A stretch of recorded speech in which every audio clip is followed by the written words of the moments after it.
So the last story we read was of Genesis, and starting with how God made the world, the Old Testament, Genesis, and now we're on the New Testament, and it's not Genesis, it starts with Matthew. So Matthew starts the New Testament, Genesis starts the Old Testament. Now we're tracking, now we're following.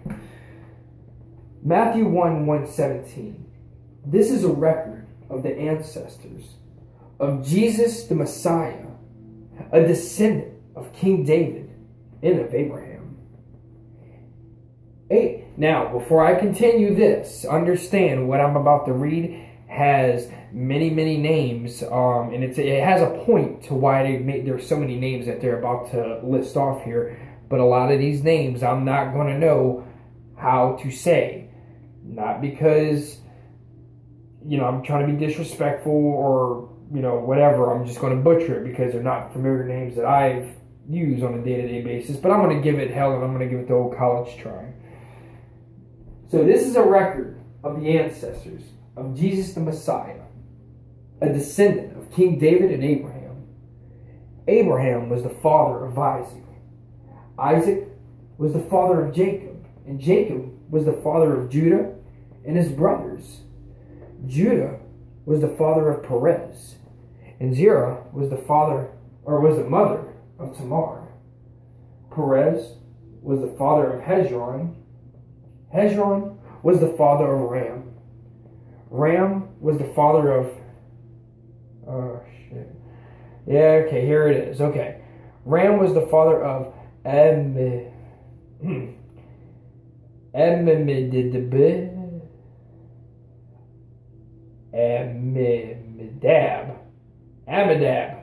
We're going to call him Ammo. Ammo was the father of Nahshon. Nahshon was the father of Solomon. Solomon was the father of Boaz. His mother was Rahab. Solomon was the father of Boaz. His mother's name was Rahab. That's just funny to me because Boaz almost looks like booze, and Rahab is one letter or word from being rehab. That's funny to me. So Boaz was the father of Obed. His mother was Ruth. Obed was the father of Jesse. Jesse was the father of King David. David was the father of Solomon. His mother was Bathsheba, the widow of Uriah. Solomon was the father of...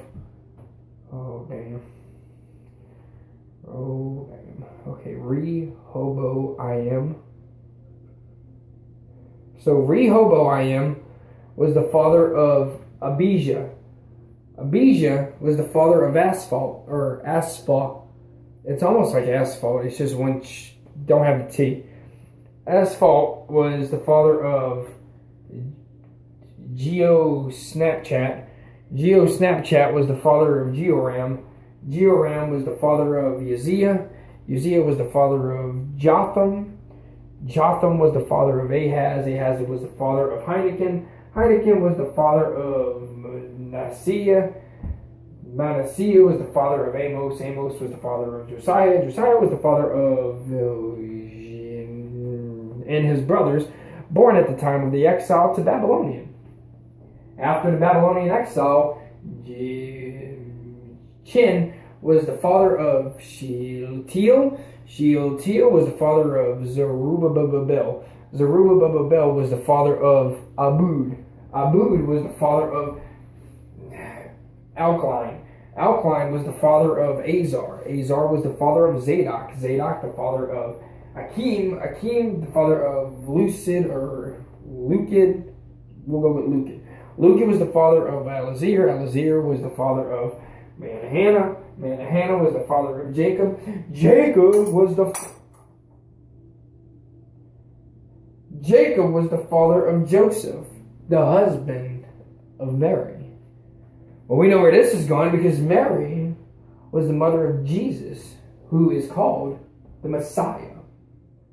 All those listed above included 14 generations from Abraham to King David, and 14 more from David's time to the Babylonian exile, and 14 more from the Babylonian exile to the Messiah. See, that's pretty powerful. But here's my problem with this, and this is one thing that I have that I feel on this is, okay, you gave me a whole bunch of names, and I mean, a lot of those names were cool, and a lot of they seem like really cool people, and they had some great place in history, but it's just names, and when you try to hold that as evidence, it's very hard because there's no evidence for these people. These are just random names put in there as far as we know. Why don't they have a backstory? I feel they need a backstory. Not to challenge the Bible or anything like that. I want to know who these people are. If I'm supposed to know and believe in these words, I want to know more about these random people that they're throwing in, because it makes it hard to follow a Bible with as many names as they have. And the only reason we remember names, I think that's how I feel, is that I remember them by stories. If you take, Lot and having sex with his daughters in the mountain, or you take, Isaac and the sacrifice, and you take Abraham with the circumcision, and you put the name to a certain event.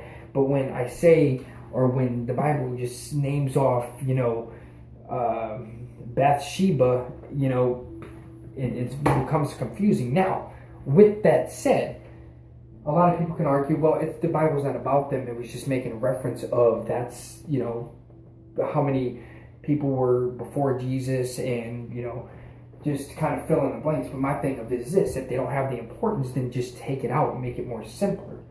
Instead of just have Abraham, Isaac, Jacob, and then go to whoever the next big important one is. Take out all the rest of the names, because I think it's the names that a lot of times people get very confused by, who did what, or, did this person have any relevance? And again, if it's argued that these names should stay in there because they have a sole purpose in there for being in there, well, I feel that we should know more about that person for it being in the Bible. That's just a thought, though. I love the message, though. It's very powerful because it shows how much time before Jesus even came onto the scene that people were walking around. And I don't know. It's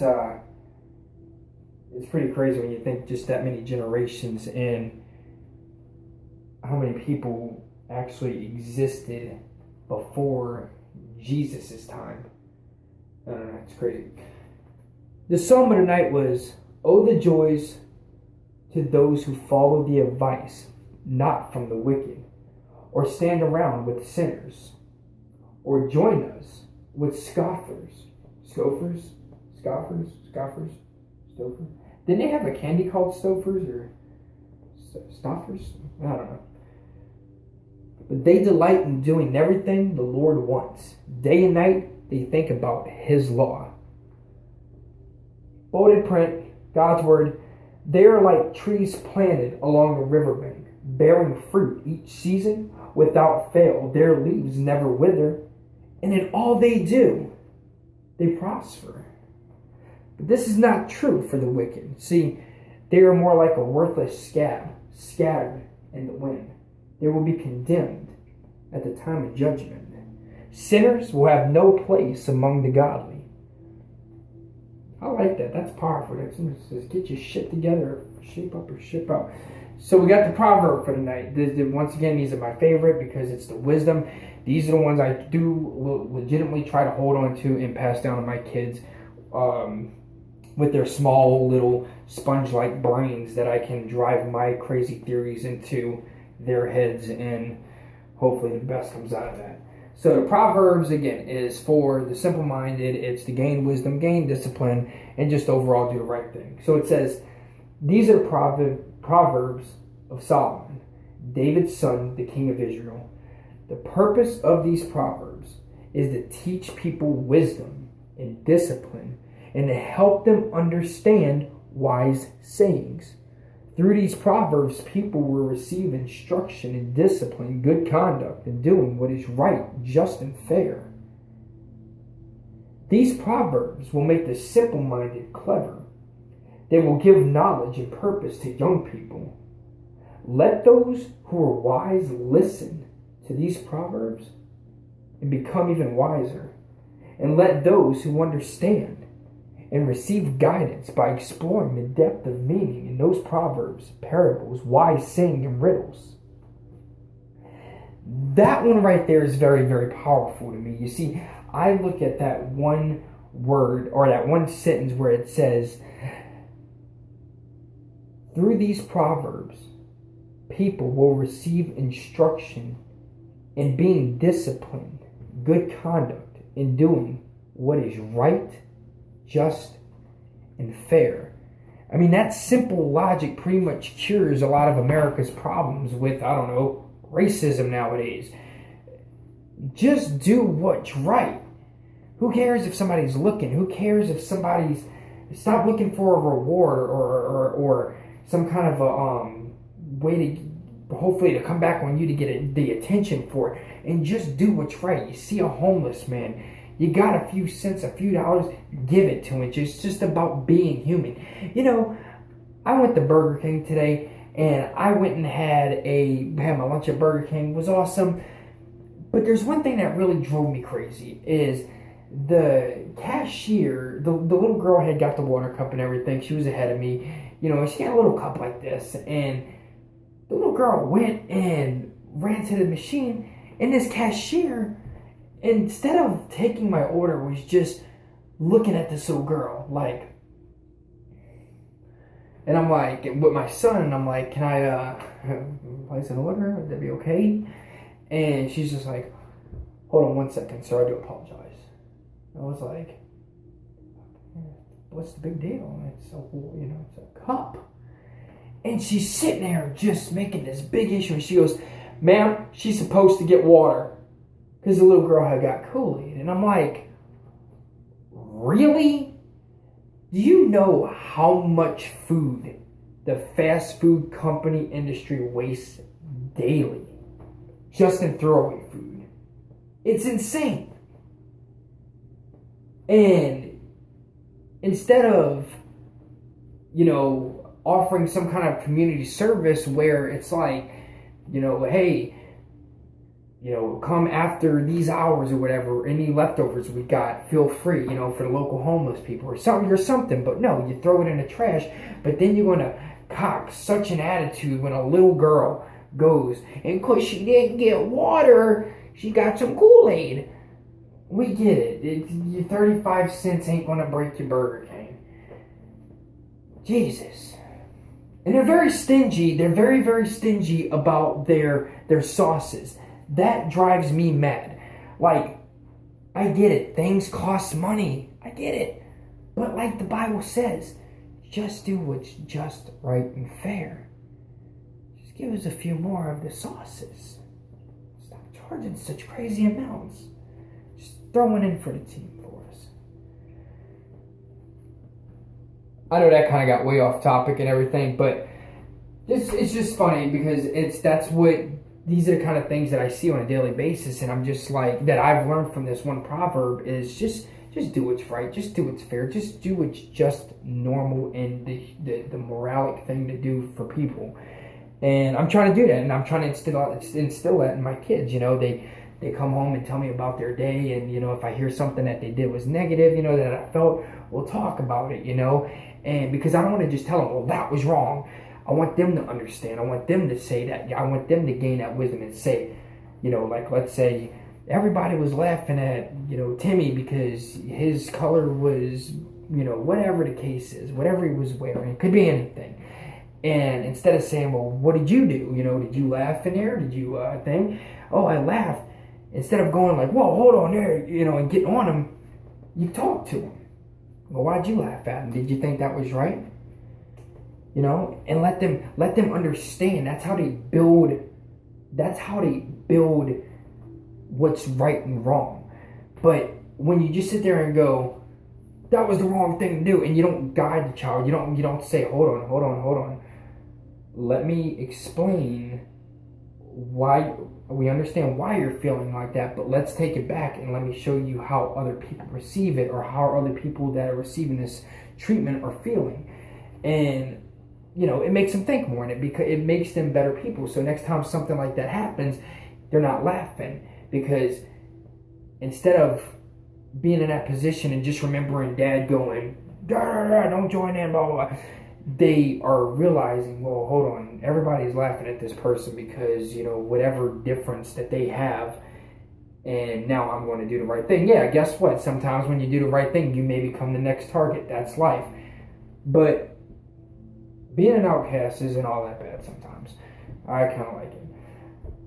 That's pretty much all we got for tonight with this lesson with Matthew. And then tomorrow, it looks like we go back into Genesis 2:4-25, where we talk about the creation of the heavens and the earth. And Matthew, this is how Jesus the Messiah was born. And that's it for tonight. What do y'all think?